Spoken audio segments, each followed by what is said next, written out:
म्हणजे जसं आपलं वय वाढतं तसं आपलं वजन वाढतं, जसं आपलं वय वाढतं तसं अनेक आजार आपल्यामध्ये ॲड होत असतात आणि हे आजार जे आहेत ना हे आपण स्वीकारत जातो.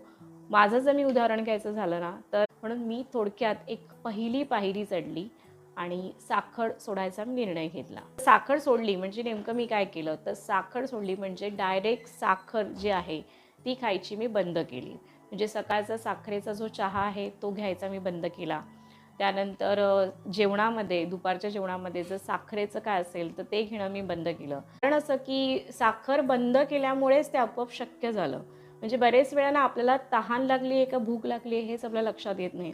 जेव्हा आपण मधल्या सगळ्या चटरफटर गोष्टी खायच्या बंद करतो आणि स्वतःला स्ट्रिक्टली सांगतो की नाही हे तुला खायचं नाही आहे, त्या मी अजिबात साखर घेणार नाही. पहिल्या दिवशी बॉडी तुम्हाला दाखवून देते की हां तुला थकवा जाणवतोय किंवा तुझी चिडचिड होते, पण पहिल्या दिवशी आपण स्वतः खूप मोटिवेट असतो ना. आपलं जे मन आहे ना ते आपल्याला हे सुद्धा सांगत असतं की तू ठरवलं आहे ना आता तू साखर खायची नाही हां, काही झालं तरी खायची नाही. तर पहिला दिवस ठीकठाक जातो आपला, दुसरा दिवस पण कदाचित ठीकठाक जाईल, पण कदाचित तिसऱ्या दिवशी नाही रे बाबा नाही होत आहे, क्विट केलं आहे ना याचं गिल्टसुद्धा होत वाटतं की मी अजून थोडे दिवस तग धरायला हवा होता असं सुद्धा वाटतं. म्हणूनच जेव्हा आपण असे व्हिडिओज बघत असतो तर आपण दुसऱ्या दिवशी ठरवतो, तर मी असं म्हणेन की असं नका करू.